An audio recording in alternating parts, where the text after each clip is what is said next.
guys, welcome back to our YouTube channel Island Solves TNM. අද ඔයාලා මාත් එක්ක යන්නේ අපි 2024 ඉඳන් plan කරපු trip එකක්. ඉතින් කොහොම හරි out of WhatsApp group we made it a reality. So my දයනශයි බයික් එකේ ගෙදරින් පිටත් වුණා උදේ 4ට. අපි උදේ 6 විතර වෙද්දී පානදුර පැත්තට ගියා. ඉතින් බඩගින නිසා ෂොප් එකකට ගිහිල්ලා කාලා එතන හිටියා බවබවෙක්. ඉතින් අපි ඒ බවබාටත් යෝගට් එකක් දීලා ආයෙමත් යන්න පිටත් වුණා. උගන්න පේනවානේ මගේ මූණ.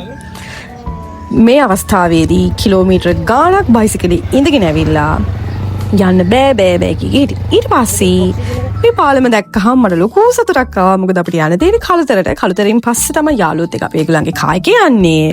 කළුතර බෝධිය දැක්කහම මොකද කළුතර බෝධිය නම් ඒගොල්ලන්ගේ තෙට්ට ළඟයි. කළුතර බෝධිය දැක්කහම මට මාරම රිලීෆ් එකක් ආවා. තව චුට්ට දුරයි අපිට යන්න තියෙන නිසා. ඉතින් ඔන්න දැන් මේ ඉන්නේ අපේ යාළුවෝ දෙන්න. ඇත්තටම මේ අපේ කැම්පස් එකේදී සෙට් වෙච්ච යාළුවෝ. අපි අද යන්නේ කතරගම.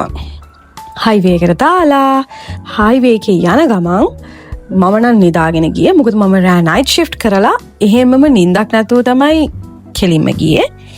ඒක නිසා මම නිදාගෙන යන අතරතුර මේගොල්ලෝ ඩිසයිඩ් කරලා කතරගමට යන්න කලින් අපි කොයි හරි යන් කියලා. ඊට පස්සේ අපි මත්තලින් එක්සිට් කරලා දැන් මේ දනිල්ෂගේ ඩ්‍රෝන් එක එතන එයාක්‍රාෆ්ට් එකක් කියලා ඒක ෆ්ලයි කරන්න හදන මත්තල. හැබැයි එයාක්‍රාෆ්ට් එක ෆ්ලයි කරන්න දුන්නේ there was a warning fly කරන්න බෑ මොකද this is a restricted area කියලා. ඉතින් අපි සැලෙනවද එයාක්‍රාෆ්ට් වීඩියෝස් ගන්න බැරි not aircraft drone videos ගන්න බැරි ගියා කියලා. එතන හරිම ලස්සනයි ළමයි පැලකුත් තිබ්බා. මත්තලින් එක්සිට් වෙච්ච ගාම්ම තමයි මේ තැන තිබ්බේ. හරිම ලස්සනයි. ඊට පස්සේ ආයෙමත් අපි යන්න පිටත් වුණා. දැන් මේ අර මං කිව්වේ මේගොල්ලෝ මං නිදාගෙන යන අතරතුර ප්ලෑන් කළා කියලා කතරගම යන්න කලින් කොහෙද තැනකට යන්න. ඉතින්ට යන ලොකේෂන් එක වැරදිලා. මෙහෙමනේ ඉතින් ලොකේෂන් එක බැලුවේ බලද්දි ඉතින් වයිෆ්ලා පොඩ්ඩක් ලොකේෂන් බලද්දි චුට්ටක් අවුල් වෙනවනේ. දැන් මේ වයිෆ් බැලුවට අතන හස්බන්ඩ් බැනුම් අහන ලොකේෂන් වැරදුනහම Google Map එක. ඒ අවස්ථාවක් තමයි ඔය තියෙන්නේ. වැඩි ගෑනුන්ගෙන් බලන හොඳ ඩිසවුස්. ඉතින් මේ Google එකක් ගෑනියෙන්නේ. ඔයා අහන්නේ ගෑනුන්ගෙන් නැත්නම් ඒක පුල්ලෙක් ඉන්නවා. ගෑනුන් මිසින් කතාව නම් කතාව තමයි වැඩක් කරගන්න ගියාම තමයි. දැන් අපි එක්කන් යනවා කියපු එක තැනකටත් සවසිතුවා එක්කන් යන්නේ නැහැ. ඊට පස්සේ අපි නැවත්තා පූජාවට බඩු ගන්න පළතුරු ගන්න. ඉතින් පළතුරු ටික අරගෙන ටිකක් දුර යද්දී අපි දැක්ක අයිස්ක්‍රීම් දන්සලක් තියෙනවා. දන්සල් වලට කවදාවත් අපි බෑ කියන්නේ නැහැ නේද? ඔයගොල්ලෝ ඒක දන්නවනේ. කොහොම හරි හැබැයි එදා නම් අපිට ඒකට යන්න බැරුව ගා මොකද ඒක ලොකු පොලිමක් තිබ්බා පේනවනේ. ඉතින් අපි හෙට යන්න නැතුව ඩෑම් එකක් බලන්න ගියා. මේ ඩෑම් එක තමයි අර රුපියල් 5000 තියෙන්නේ. ඒ කියන්නේ ලුණුගම්බෙහෙර ඩෑම් එක. අපි යන්නේ ලුණුගම්බෙහෙර ජලාශය බලන්න. සවසිත් මේ මොකද්ද? සවසිත් බෙහෙර ලුණුගම්බෙහෙර ජලාශය බන්ට් එක.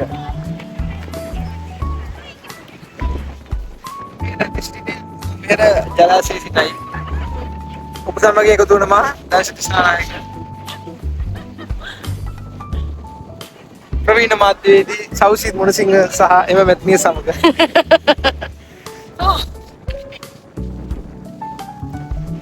අරකට යන්න බැරුව ඇතිනේ. ගහලා තියෙනවා. මට සිංහල තේරෙන්නේ නැහැ නේ ඉංග්‍රීසි. අන්න ඒකයි අපි ආවේ නැහැ. අපි ආවේ හරි පාරෙන්. අපි ආවේ මෙන්න මේ අපේ පිටිපස්ස කරන පාර. ඕ මම ඒක දැක්කා. නයික් එක දැක්කද? එච්චර දැක්කේ නැහැ. නයික්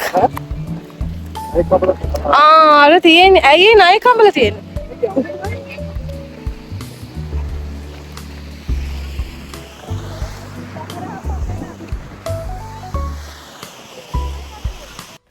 ඔන්න ඔතන තමයි නයාව අමල තියෙන්නේ. මම දන්නේ ඇයි මේ නයාව අමල තියෙන්නේ කියලා. ඔයගොල්ලෝ කවුරුහරි දන්නවා නම් ඇයි එහෙම ජලාශයක් ගාව නයෙක්ව අමල තියෙන්නේ කියලා කමෙන්ට් එකක් දාගෙන යන්න. So this is me posing for a video and some pictures. මෙතන මාරම ලස්සන ළමයි. ඔයගොල්ලෝ කතරගම යනවා නම් අමතක කරන්නට ලුණුගම්ම හැද ජලාශයක ගාව නතර වෙලා පොඩ්ඩක් ඉඳලා යන්න. හරිම හුළඟක් තිබ්බා. ඒ වුණාට අවුවත් තිබ්බා. හැබැයි ඇඟට මාරම සනීපයි. පොඩ්ඩක්වත් ආටි දාන්න නැහැ. ඉතින් ඔයගොල්ලෝ කතරගම යනවා නම් අනිවාර්යෙන් මෙතන බහලා යන්න අමතක කරන්න එපා. හරිම ලස්සන තැනක් මෙතන.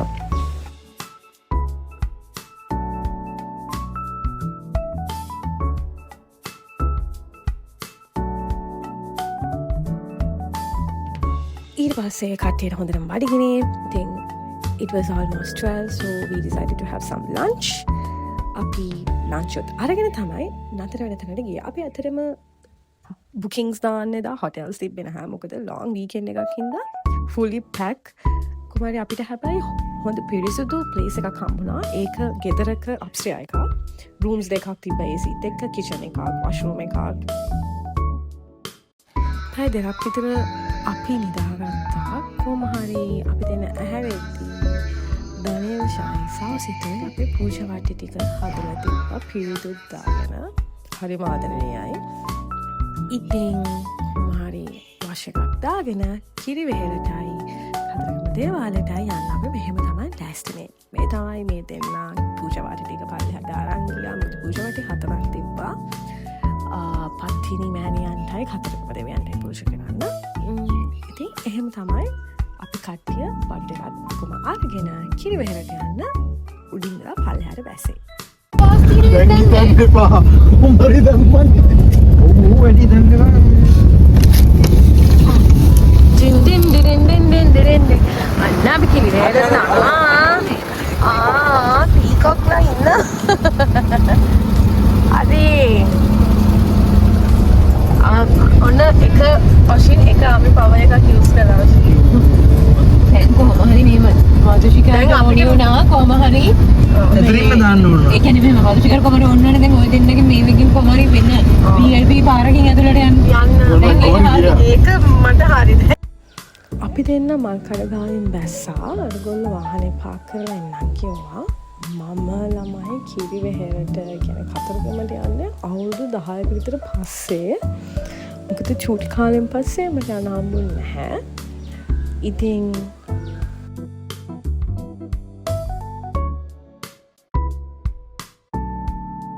ඉතින් අපි කිරිවෙහෙරට ගිහිල්ලා පහන් පත්තු කරලා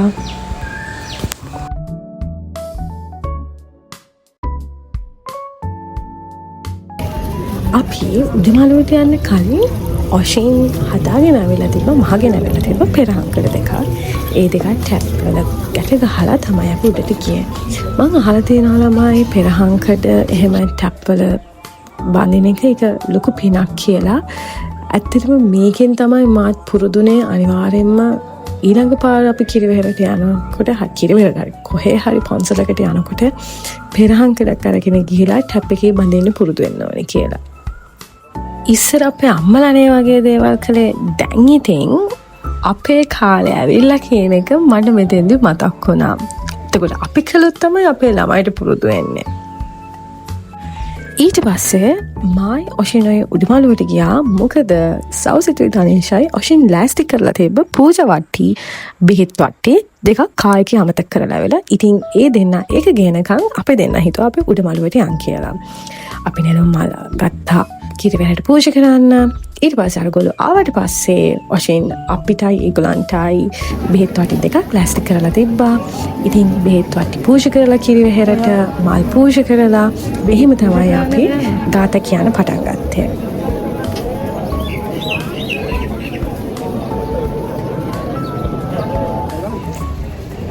ඒ ෆ්ලවර් බොකේස් වලට යූස් කරන ෆ්ලවර්ස් තමයි. කිරිවෙහෙරට ගිහිල්ලා කතරගම දේවාලට යන්න පල්ලෙහාට බහිද්දී අපිට හම්බුණා ක්‍රීම් බනිස් දන්සලා. ඔයාට මොනවද හම්බුනේ දැන්? ඇයි වතුර වතාවට එක කොහොම හරි අන්තිමට දන්සල දීලා තියෙන්නේ තනින් ශිරැක්කවල් පැත්තේ.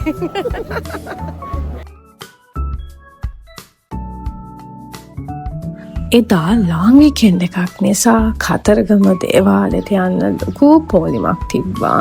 සෙනඟ ගොඩාක් හිටියා. අපි කොහොම හරි පැයක් විතර පෝලිමේ හිටියා පූජාවට්ටිය පූජා කරන්න කතරගම දේවාලය අතරට. ඊට පස්සේ අපි පූජාවට්ටිය පූජා කරලා එහෙම්ම රැට කාලා හොටෙල් එකට ගියා.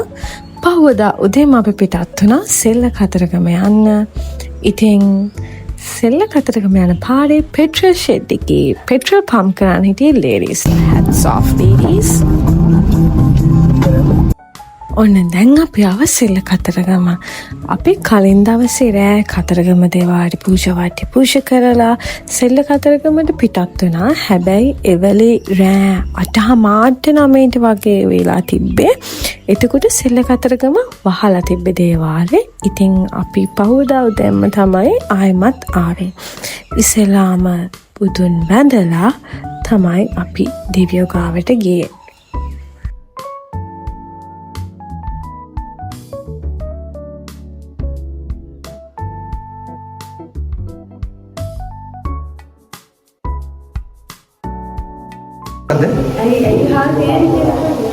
සීවිලි හාමුදුරුවෝ බඩගෙන ඉන්නකොට බැල්ලකට දුන්නලු. එයා වළඳපු ළමලින් කරලා. ඒක නිසා ඉතින් හාමුදුරුවන්ට මොකද හැමෝම දානේ වලදී. ඕගොල්ලොත් සෙල්ල කතරගම කියලා විශ් එකක් කරලා තියෙන අද ළමයි මෙතනින් කාසියක් දාලා ඔලුවට ඉතින්. ඉතින් අපි බලමු දලේෂ් මොකද්ද කරපු විශ් එක කියලා. එයා මට ප්‍රොමිස් වුණා එයාගේ විශ් එක අචීව් කරපුවාම එයා කියන්නම් කියලා. අපි බලමු ඕගොල්ලොත් කමෙන්ට් කරගෙන යන්න ඕගොල්ලොත් එහෙම විශ් එකක් කරලා ඇත්තට මේක ඉෂ්ටුනාද කියලා. සෙල්ල කතරගමට ඇතුල් වෙනවත් එක්කම තියෙන බුදුහාමුදුරුවන්ට වෙන් කරපු ප්‍රදේශයක්. ඉතින් එතන බුදුහාමුදුරුවන්ගේ උපතේ සිට පිරිනුවන් පෑම දක්වාම හැමදේම වගේ ස්ටැචුස් වලින් ලස්සනට හදලා තියෙනවා.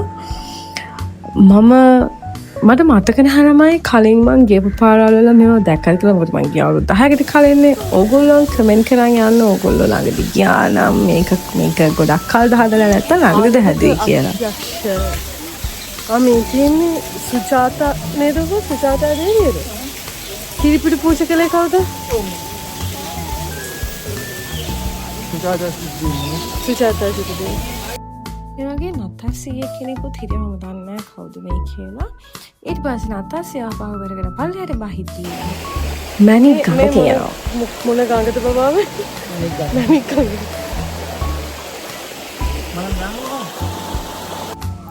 ශිව දෙවියන්ගේ ලොකු පිළිමයක් තිබ්බා මෙතන. තව මල් තියන්න තැන් තියෙනවා මෙහෙන්න.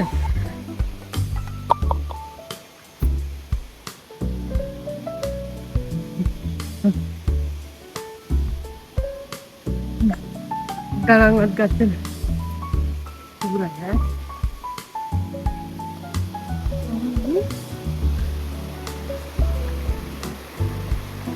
මං ඉන්දියාවේ නම් දැකලා තියෙනවා මේ වගේ ඝන දෙවියන්ව කිරි කල වලින් නාවනවා. හැබැයි මම පළවෙනි පාර තමයි ලංකාවේ දැක්කේ ඝන දෙවියන්ව කිරි කල වලින් නාවනවා. ඊට පස්සේ අපි කෙලින්ම ගියා ක්‍රිෂ්ණ බබා බලන්න. එතන තියෙනවා ක්‍රිෂ්ණ බබා තොටිල්ලේ දාලා තියෙන ස්ටැචු එකක්. කොමාරි අපිට වීඩියෝ කරන්න දුන්නේ නැහැ ඇතුලේ. ඕගොල්ලෝ කලින් දකින්න ඇති ධනේෂටයි වඳුරන්ටයි රිලවුන්ටයි මොකක් හරි නෑදෑකමක් තියෙනවා. ඒක ඉතාම ගැඹුරු නෑදෑකමක්. මොකද රිලවේ හරි වඳුරේ හරි පේන්න බෑ. අතේ තියෙන මලක්ද අතේ තියෙන පළතුරක්ද අනිවාර්යෙන් දෙන්න හදනවා ඒගොල්ලන්ට කන්න. හැබැයි මෙතෙන්දී ඒ රිලව් නම් ගණන් ගත්තේවත් නැහැ ධනේෂව. ඉතින් මෙයා කොච්චර පළතුරු දුන්නත් දෙන්නගෙන් කවුරුවත්ම ඒවා අතටවත් ගත්තේ නැහැ.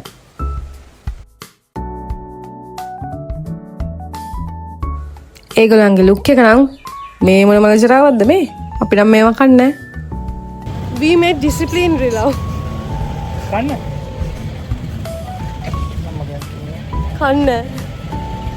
ඊට පස්සේ අපි ආවා මේ ලස්සන පඩිපෙළ තියෙන මැණික් ගඟ ගාවට. ඉතින් මෙතනින් තමයි හරිනම් පූජාවට්ටිය එහෙම අරගෙන කතරගම දේවාලයට යන්න ඕනේ. කොහොමහරි අපිට ලොකු ආසාවක් තිබ්බ මොකද අපි කලින් දවසේ කිරිවෙහෙරට ගිහිල්ලා කතරගම දේවාලයට එද්දී අපිට මෙතනින් එන්න බැරුව ගියා. ඉතින් පහුවදා උදෙන්ම අපි මෙතෙන්ට ආවා.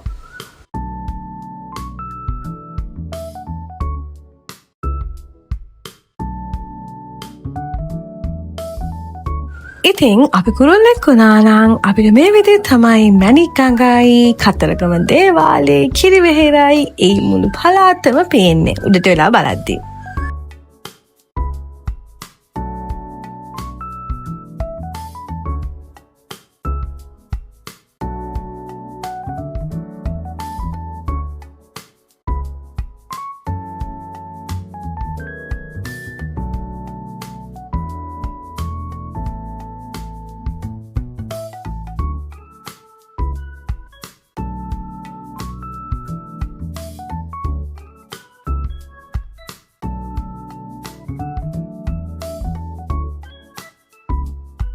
දනේෂට වෙලාවන්ට පළතුරු ටික දෙන්න බැරි වෙච්ච නිසා මැණික් අඟේ ඉන්න මාළුන්ට අන්තිමට කන්න දුන්නා.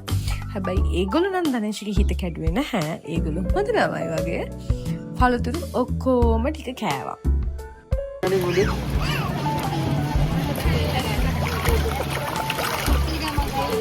ඒගොල්ලෝ හරි සතුටුයි.